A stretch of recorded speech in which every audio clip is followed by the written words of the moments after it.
Hai, namaku Sabrina. Apa ada banyak orang dalam hidupmu yang mencintaimu karena dirimu sendiri, bukan karena uang, kesuksesan, atau kecantikanmu? Jika kamu dapat menyebutkan setidaknya satu orang, kamu harus menganggap dirimu sangat beruntung. Sepanjang hidup, aku telah dicintai dan dibenci karena kecantikanku. Kecantikan apa yang kamu tanyakan? Aku akan menjawab. Suatu kali, aku benar-benar cantik, tapi aku dibuat botak seperti ini dengan paksa. Hal yang pertama, alam menghadiahi aku dengan wajah yang cantik, sosok yang halus. Tapi yang paling penting adalah rambut panjang yang indah. Rambutku adalah hartaku. Semua orang di sekitarku mengaguminya. Aku tahu bahwa aku harus menggunakan kecantikanku. Aku adalah anak ketiga dalam keluarga. Ibuku tidak peduli padaku. Dan ayah tiriku yang mabuk sering menatapku dengan senyum yang menakutkan. Aku dibiarkan sendiri dan mencoba untuk keluar dari kemiskinan ini dengan cara apapun. Ketika aku berusia 16 tahun, semuanya akhirnya berubah. Suatu ketika, saat aku berada di jalan, seorang pria muda yang tampan mendekatiku. Namanya Hook. Dan dia adalah seorang fotografer terkenal. Dia benar-benar jatuh cinta dengan rambut emasku. Hook menawarkanku untuk menjadi modelnya. Aku bersumpah dia mengatakannya seolah dia memintaku untuk menikah. Aku setuju dan segera. Aku meninggalkan kehidupanku yang mengerikan dan pergi bersamanya ke California. Aku benar-benar menjadi model. Aku rela dibawa untuk mengiklankan sampo, kosmetik, dan pakaian. Fotoku menghiasi setiap papan iklan ketiga di Los Angeles. Hidupku seperti di surga, tapi itu tidak lama. Hanya selama 6 bulan. Aku akhirnya mengandung anak Hook. Aku memiliki seorang putri yang hampir secantik aku. Setelah beberapa minggu ketika aku pulang dari klinik, Hook meninggalkanku. Dia berkata bahwa dia ingin sendiri dan ingin menjadi ibu dari putri kami. Ternyata dia selama ini diam-diam gay dan sudah lama berkencan dengan cowok. Dia telah merayuku hanya agar dia dan kekasihnya dapat memiliki anak yang benar-benar cantik. Dia menawari aku $200,000 untuk meninggalkan putriku bersamanya dan aku setuju. Apa yang harus aku lakukan jika aku hidup di jalanan tanpa uang dengan anak kecil di tanganku? Beberapa bulan kemudian aku bertemu Matt, seorang produser teater. Rambutku membuat kesan padanya bahwa dia tidak ragu untuk memberiku peran Rapunzel dalam penampilan barunya. Kami bekerja bersama dan Matt jatuh cinta kepadaku. Dia benar-benar jatuh cinta. Dia melamar aku dan aku menjawab ya. Hanya 2 bulan setelah pernikahan, aku mengetahui bahwa aku hamil lagi. Matt sangat senang sampai dia benar-benar menggendongku di lengannya.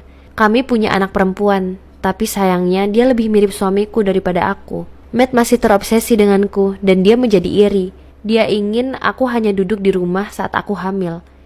Dia mengambil artis lain untuk peran Rapunzel, tapi aku tidak ingin hanya tinggal di rumah. Aku memimpikan karir yang cemerlang. Ketika bayi sudah agak besar, aku mulai berakting dalam serial yang sedikit diketahui. Pada satu titik, mitra aktingku adalah Rodrigo, orang Latin Amerika. Dia sangat karismatik dan bersemangat, sehingga aku tidak bisa tidak berselingkuh dengannya.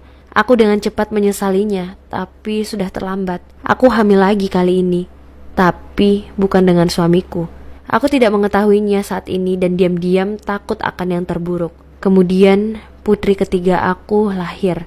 Matt segera menyadari bahwa aku telah berselingkuh. Lagi pula bayi itu mirip dengan ayahnya dengan ciri-ciri khas Amerika Latin. Aku mulai membuat semua alasan.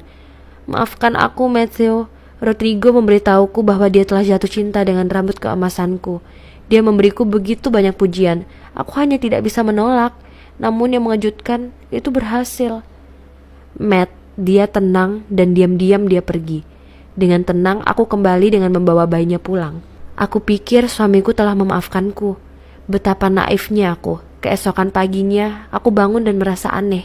Aku melihat ke cermin, aku benar-benar botak, bahkan tidak ada alis yang tersisa. Pada saat itu, Matthew masuk ke kamar dengan gunting di satu tangan dan rambutku di tangan lainnya.